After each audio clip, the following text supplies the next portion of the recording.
What advice would you give to someone listening right now who's got the vision but hasn't taken the leap yet? I came across laundromats, How much was that up front? Like, at least 300 to 350 straight up.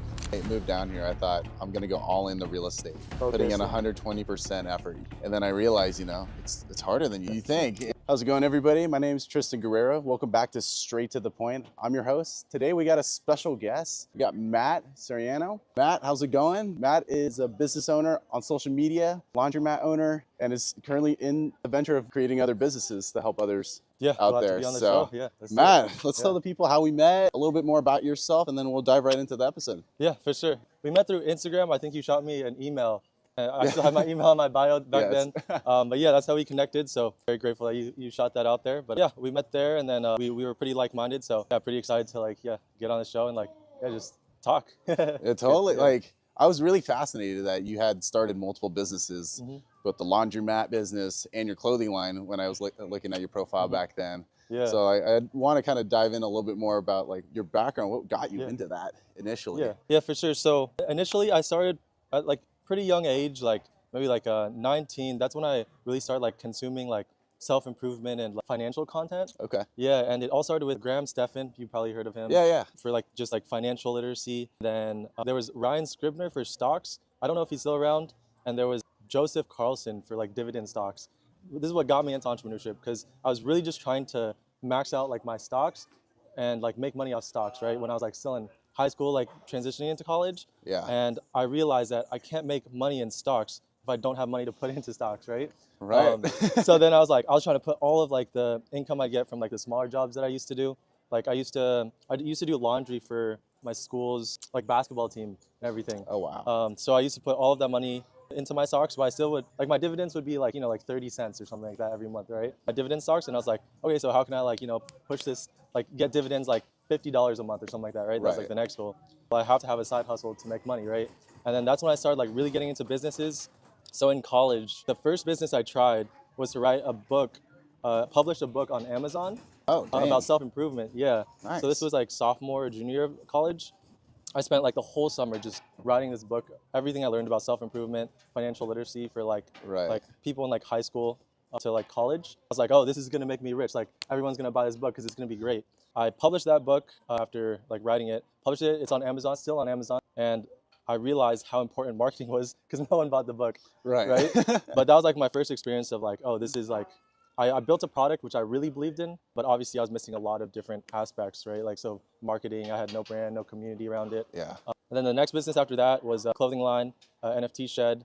It was when I was really into NFTs, and I was trying to trade NFTs and Ethereum and crypto and stuff like that. Nice. And then so got into the clothing line, and then after the clothing line, bought a laundromat along with my 9-to-5, and that's kind of where I am today. But yeah, I started from just consuming content about stocks and trying to make more money on stocks. Wow. Yeah, that's how I started. Man. Yeah.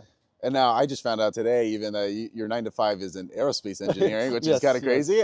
Yeah, so I work on basically turbofan engine or engines on commercial airliners. Dang, man. Yeah, and I don't physically work on it, but I work on the engineering and design changes of that. So pretty cool, pretty technical stuff. Right. And content creation is a good outlet because it's very creative, versus the space engineering world is very constrained, a lot of requirements. Obviously there's the FAA and the government requirements you have to follow, and design requirements and criteria. So it's two different worlds, but I appreciate the balance there. I really love the 9-to-5 because yes, I went to school for it and everything like that, but it gives me the confidence to just pursue whatever business I want to, because I know if that business fails, I could still rely on my 9-to-5 to fund my next business. Right. And then I just keep on chasing businesses until I pretty much get one. Yeah. Cool, man. Oh, that's a lot of great background info. I didn't even know. I just I met over Instagram. So. Yeah. Let's dive into the podcast episode here, Matt. Let's do it. I know you started multiple businesses at such a young age, straight out of college, even possibly in college. Yeah. What was kind of the first move you made that kicked everything off for you? The first move I made was the book, for sure, but that all stemmed from just realizing that stocks itself won't make me money. Because I'd invest, I don't know, $20-$50 a week or a month when I was in college, trying to get those big day trade wins and stuff like that. Yeah. And I realized I have to keep funding the stocks. So that's what made me realize that I have to have a high leverage business, build and market a good product to the audience, actually make money and provide value to a greater amount of people. And that's when I realized I have to just keep starting businesses. Yeah, that was like the first move, just like learning financial literacy, consuming that content, and then like committing to self-improvement. In order to make money, I have to provide a lot of value, and I could do that best by starting businesses. Yeah. Wow. And where'd you go to college? I went to Loyola Marymount. Oh, okay, Yeah, cool. yeah, Yeah, yeah, yeah, in LA. yeah, in LA. Yep. Yeah. Was the going into aerospace your major right out of college? Yeah, so I was a mechanical engineer, Okay. and then my first job was actually in like construction, building hospitals, and then Wow. yeah, so it was more civil engineering. I got my master's while I was doing that in mechanical, and then was leaning more towards like robotics or aerospace. So once I graduated my master's, I went into aerospace engineering. Dang, Yeah. dude. So you Yeah. got your master's right through Loyola? Yeah, so through Loyola. Okay. So I went back to Loyola while I was like working my construction job. I realized I didn't want Okay. to just like build hospitals anymore. Like it's really fulfilling for sure, but I wanted a different like engineering path. Right. Yeah. So now currently, well, you had a nine to five Mhm. in Yeah. civil engineering and Yeah. transitioned right into aerospace. What Yeah. made you think now's the right time to start my own business while doing my 9 to 5? Right. Yeah. So after college, I went straight into the civil engineering job with a master's program, and Okay. then after I graduated the master's program, that's when I switched to the aerospace engineering. I had nothing to do after work because usually I would have done my master's degree, but I finished that. So now Nice. I had no time, or I mean all the time after my 9 to 5, and I really wanted to fill it with something productive besides Yeah. the gym. And then like my gym sessions were becoming like 2 hours, because like I had nothing else to do, right? Yeah. Yeah. So then I was like, yeah, I really need to start like looking for a business. And then eventually it took me maybe like 6 to 8 months to like find a laundromat. Yeah. And then actually be able to execute and like buy it. Dang. And Yeah. how much was that up front that you had to Yeah. put down? And then what was the payments looking Yes. like? So I actually cashed out my laundromat because it was more of like a fix and flip. Yeah. And then I found it really difficult to like get a loan for laundromats because I was a Totally. first time business buyer, I guess. Right. So I had no credibility. No banks wanted to like lend me money. And for the laundromat industry, it's very like cash heavy. So no seller wanted to do Seller SBA finance? loans, yeah, and also seller financing. Wow. Sellers wanted to just like get the laundromat out of their hands. So I Dang. had no luck with SBA loans because I know there's like I consumed a lot of content before buying one, and then there's like some people who are always saying, "Oh, just get an SBA loan. You could buy whatever business you want, and then like you're all happy and everything." But like I could not find one seller who would warrant like an SBA loan or like would allow me to. Right. 'Cause be wrong here, but I've heard that for SBA loans, they kind of audit the business or something, and then the government will qualify you or something, and then you can buy the business, to my understanding. But yeah, no seller wanted to do SBA loan process. It was too long for them. They just wanted the laundromat out of their hands. So for turnkey laundromats, I was kind of out of the question because in my area, turnkey laundromats are like at least 300 to 350 straight up. And so usually you have to get a loan, and to get a loan, you have to have like other laundromats to prove credibility. Like 3 to 350 or like is like the 50 minimum. 350K? Yeah. Okay. Yeah. It's like the bare The minimum. down payment, or is that for the whole business? That's for the whole business, like Okay. a smaller turnkey laundromat in like Orange County. Oh, Orange okay. County, LA County. Yeah. Fix and flippers, like the ones that I bought, like the smaller ones. Right. It's like physically a larger location, but it was just like, it's not turnkey. I had to do a lot of like fixing. Yeah. So those ones will go under 300. So I got a business partner, and then we cashed out fix and flip one. Nice. And then we got loans to replace some of the equipment where Dang. we're at right now. Yeah. Oh, and now why do you want to get out of that business? Yeah, so I'm selling it now because I didn't do my due diligence well enough at the purchase, and that's where I got like really hurt. I was overconfident and like super eager. I was Totally. like betting on my competence. I was like, oh, like I'm new generation, like all these like like boomers, like they probably don't really run their laundromats, and then we're all like we're young and like we think that we know better than like a lot of experienced people, right? Right. So we bet on ourselves, and then so even though I had people telling me like, oh, maybe look for other laundromats because this one like the income to The debt to income. yeah, exactly. Like the ratios were a little bit off. The numbers were like could be better, right? But I said, oh, it's close enough. Like, let's do it. Yeah. Like, yeah. So bet on myself, over leverage myself, and that like bit me in the behind. But yeah, just trying to sell that now because I've just been bleeding too much like over the long period of time.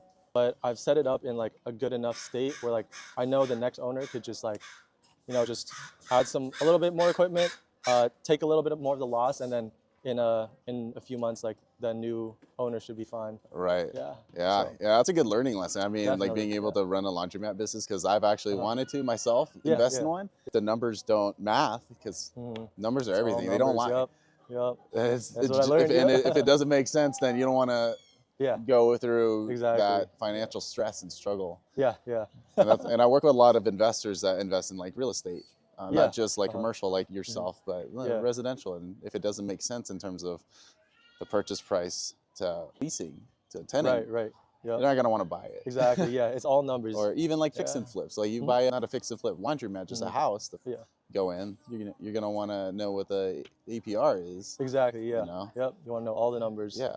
Yeah. So base your decision on logic and numbers. totally. Exactly. Now I find like a lot of people in Gen Z. How old are you? 20. I just turned 26. 26, Yeah. man. Yeah. Nice. Yeah. So I feel like a lot of people like Gen Z feel that they need everything figured out before starting off. Yeah. And how did you handle that fear of not knowing everything when you started? I've kind of just, it was like in my nature to always, like I'm a big risk taker. Yeah. So I'll always just like go full force on something. If I believe in something, I'll be overconfident a lot. So that's like, bit me in the behind a lot. It also helps me, just push forward, be like super optimistic about things and just try and adapt and make it work. But I think I come from the belief that like clarity will come from action, and like you'll figure it out on the way, you'll adapt. And like being in the corporate world, I learned that like no one really knows everything. Like you'll think a lot of people are like, oh, like you'll look at like even your like executives at like small companies or something, or even big companies, and like you think they know everything, like their lives are all put together, but in reality they're still also like figuring everything out, going day by day, trying to solve problems and all of that. So I really believe like clarity comes from action, and then confidence should come from evidence that you'll get from the volume and the reps of doing like whatever you want to do. So like whatever skill you want to develop, like you'll develop that confidence by just all of the volume and reps over a long period of time. Because then you'll have seen all of the mistakes that you can make because you've lived through it, and then realize that, hey, like, okay, now I've gone through all the mistakes, so next time I won't, so I could, be successful in this skill or like hobby or like interest, like in a lot shorter time frame, and I could help coach people through my mistakes a lot in a shorter time frame so that they're more successful too. But so I believe like action brings clarity. Totally. And I feel like even the act of doing it too is the best way to learn. Versus like books or studying. You just got to be in it, be in the thick of it, experience it for yourself. And then teach others. And I don't know if this is the same for you, but for me, it's hard to just be on the sidelines trying to figure it out while not doing it versus when you're actually doing it and you have someone telling you what to do.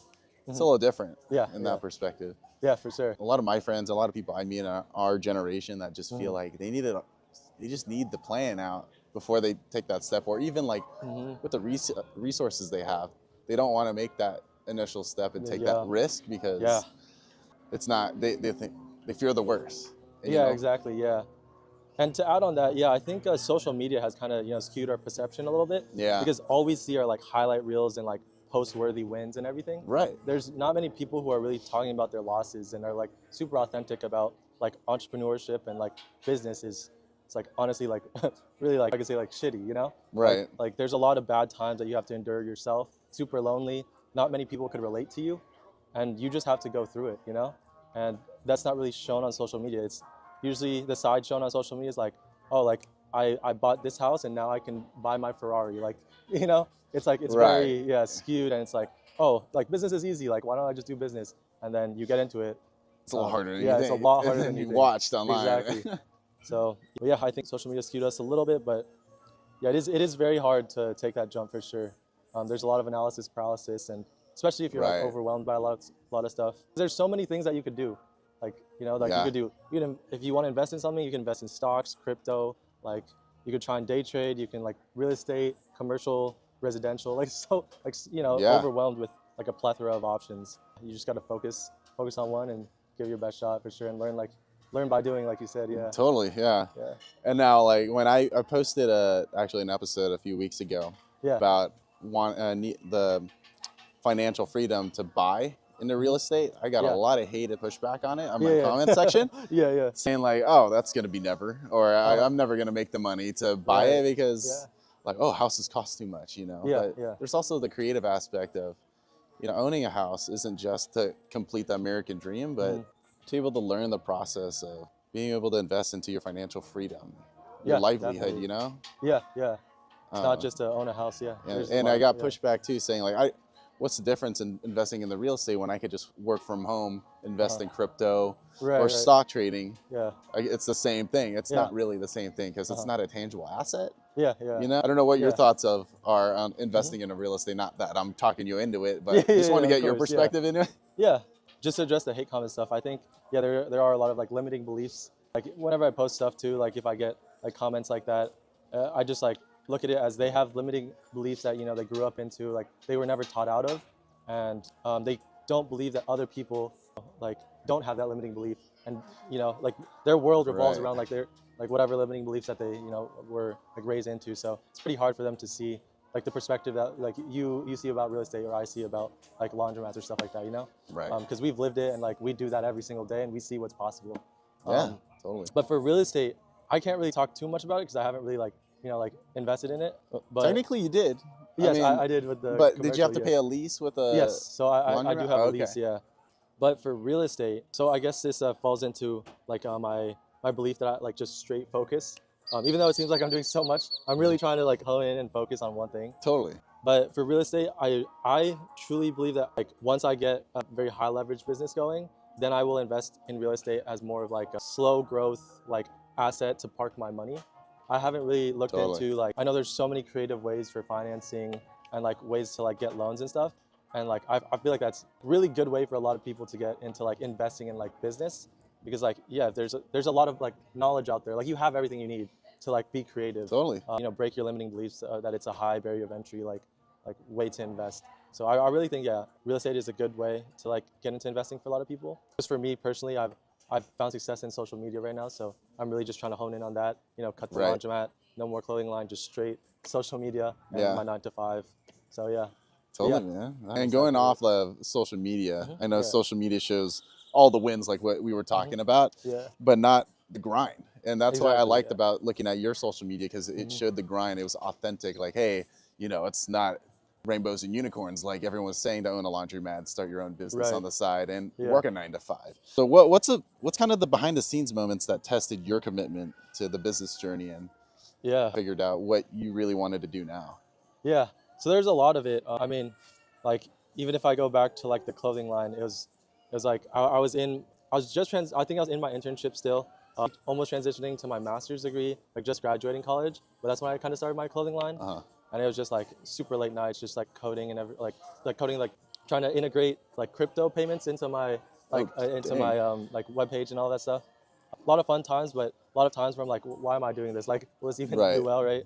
And then once that was all established and like photo shoots were all done, roadmaps were all done, like creating like a Twitter and like personal like or a brand page for it and all that, like throwing out ads and running ads and like just seeing my ads hit like the wrong audience every single time, and just realizing I'm so not proficient at marketing yet. It's very discouraging and it's just rough. And that was like, I know that was like one like memorable moment I had.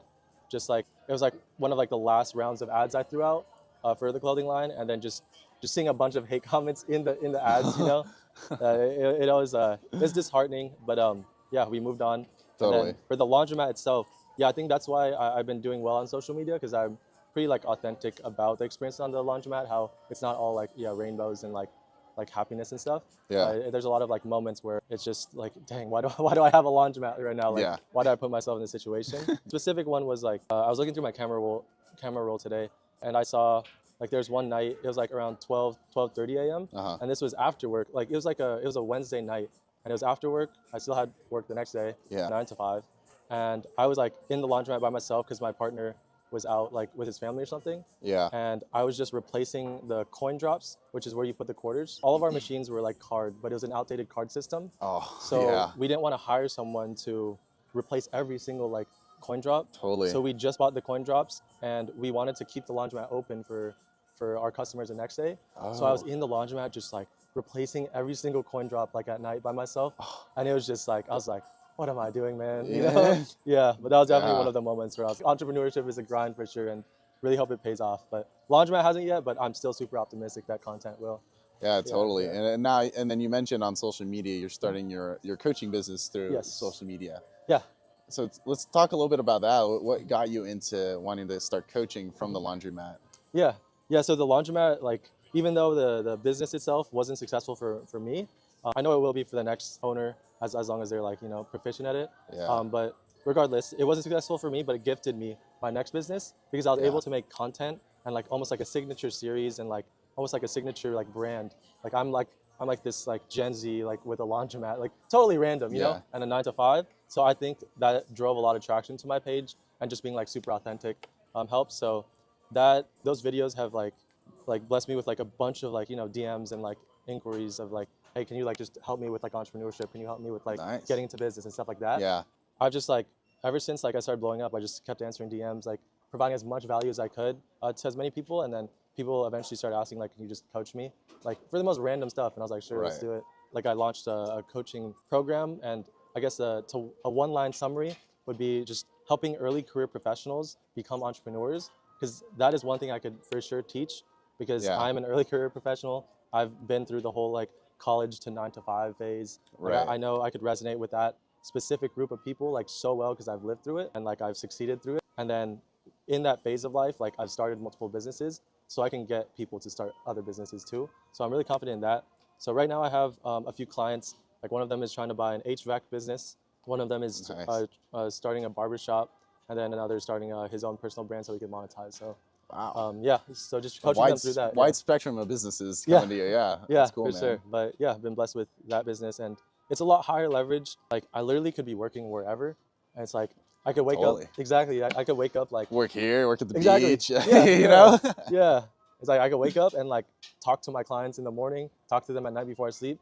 But for like the laundromat, a brick and mortar business, it's like I have to drive 30 minutes over there, do my stuff, drive 30 minutes back, wait in Right. traffic. And since it's a very cash heavy business, I have to, like kind of be on the lookout sometimes. Like if it's at night and I'm the only one in the parking lot and stuff like Oh, that. totally, man. It's a big change, and it's a lot higher leverage because there's like no overhead for the coaching. It's like I literally just get on Google Meet and we just like we coach, do work sessions together, Yeah. keep them accountable. I have like Notion for them for each of my clients. But yeah, it's a very like it's also a very fulfilling business for me too. I think That's good. that was Yeah, a big it thing. should be. Yeah, Yeah. exactly. That was a big thing. That was a big shift in like attitude and mindset for me when I got this like coaching business. Mm. From my previous businesses, it was pretty much just like I wanted to make money. But this one, it was like, oh, I'm actually like helping other people make money, and like helping other people like like try and live their dream lives. Right. And it's like, whoa, like this is sick. Like I feel like I'm actually impacting people. Yeah. Versus like the laundromat, I was just trying to chase a number. This one, like Totally. the numbers will come as long as I keep providing value and like changing lives. So it's like Right. a little bit of a mindset shift that I really appreciate and like I'm really excited for. I moved down here. I thought I'm gonna go all into real estate. Yeah. 100%, putting Focus in and 120% effort. yeah. And then I realized, it's harder than you think. Yep. And I'm not from this area. I was born and raised in the Bay Area, Yeah. and after like 6 months, I had to reevaluate where I was. Yeah. And me and my business partner I met on the same team. Yeah. We're like, why don't we just start our own Yeah. business? So we've talked about that. Yeah. And it's tough. And so we were actually on a boat, and we met with a couple people on the boat, and one of them has been in the real estate business for a long time. Okay. Yeah. And he told us one good advice he'd give to people in our generation. Yeah. He said, starting off, it's difficult. Yeah. You're gonna want to do something, whether that's 1, 2, 3 jobs to make sure you're stable before you get into your dream job that you want to do. Right. He actually was scrubbing boats, cleaning boats in the Dana Point Harbor Yeah. growing up, and he told me, look, it's 75% grind. The other 25% is to work on your business that you want to be in. So whatever that 75% is, Ubering, cleaning boats, doing whatever, bartending. Exactly, yeah. Make that money so that you can put it into the business, and then work that other 25% to your business, so then you can just flip-flop it to, 75, my business, 25. Yeah, exactly. The other business. So I was like, that's awesome. Yeah. Yeah, and I think there is like a little bit of in social media, I see a lot of people advocating for people to just like quit and go all in. And like, I agree to that in like some extent, where it's like, yes, you could focus 100%. But I feel like that is so risky. It's like, I feel like, you kind of just got to sacrifice, at least a few years of just like grinding like part-time, as many part-time jobs as you can, or your career. And then like using that like to get as much of a safety fund as you can. and then as much money you could invest into your, like your dream side hustle and just build that up. But I'm kind of on the philosophy that you're talking about, that you learned from that guy for sure. Yeah, based off like your social media, Matt, you've built a pretty unique personal brand. And how important do you think authenticity has been in building your business and even the audience that you have attracted to your social media? Yeah, that's a good question. So I definitely would attribute like most of my personal brand, and honestly like the backbone of my personal brand is authenticity. It was built mostly off of, yes, I have an interesting story and viewpoint of me having a 9 to 5 and also having a laundromat and other businesses. Totally. But I think the big thing that resonated with a lot of people and made them like follow was just the fact that I was like very like brutally honest on what like owning a business was like, and like the experiences, and like telling them like, oh, I am losing money this month, like this is not all sunshine and rainbows, Yeah. It's like telling them the truth about like, oh, if you buy a business, you could still go broke. Like it could ruin you financially for sure. It's not just like most of like the social media like gurus out there who are saying like, oh, just get an SBA loan, buy the business, you'll cash flow, you'll make 400K a year on that, and then you'll buy your Ferrari. So I think authenticity is definitely the backbone, and that built a lot of trust and as well as credibility with the audience. So as I kept delivering value through answering comments and DMs and stuff about the business, I think then that's how my personal brand grew and kind of blew up kind of fast. Right. Yeah. And I feel like being authentic is just the best thing that you could be. Like, exactly. Yeah. I heard that love is the highest vibrating frequency emotion that we all possess, but authenticity is 4 times that. And being authentic attracts the right people that you want and you want to do business with. And that's your true like, avatar client that you want to work exactly. with. Yeah, like if you're honest and super authentic, like you'll resonate so well, and like the people, like the audience that that are meant to, like that are like you and want to be like you, that they'll find you if you're honest and authentically talk about your experiences for sure. And at the end of the day, like people buy from people, not from businesses. So build your personal brand up, and like you said, like keep it personal, or like share, be vulnerable. Anything that'll provide value to people, don't gatekeep that, and just let them hear the brutal truths. Because social media is usually a highlight reel, and you got to let them know how it really is. So totally, and honestly, that was one of the things that attracted me to want to view your profile on social media and even have our conversation today on this podcast is being able to show that you're hustling, you're grinding, but the hard work it takes to have your laundromat business, have your secondary business, but also working that 9 to 5 job. And, and being able to juggle all that is not easy. A lot of late nights and all that. And like the way social media portrays it is, you do this, gets you to this, and you get this. Right. And it's not like that. It's all over the place. And social media will like people will be clapping for you when you start, super supportive, right? And then they'll be at the finish line when you've made it. Like no one will be with you during that whole like shitty time of like when you're lonely and like like going through it by yourself. Like when you're late nights at the laundromat, or like flipping your real estate deal, like you're by yourself, like trying to not hire a contractor to save money or stay under budget. Like, and you're trying to just figure out and learn everything by yourself, Like it's a lonely journey for sure, and you kind of just have to endure it and like, step up and be courageous yourself. And that's hard, and especially when no one's talking about it on social media, it's really hard to resonate with anyone. So I think there's a big opportunity for people to be authentic right now on social media and really show their losses, gain a personal brand from that. Totally. And I know you're not super heavy and in depth in the real estate. But I know it's your plan in the future to get into it.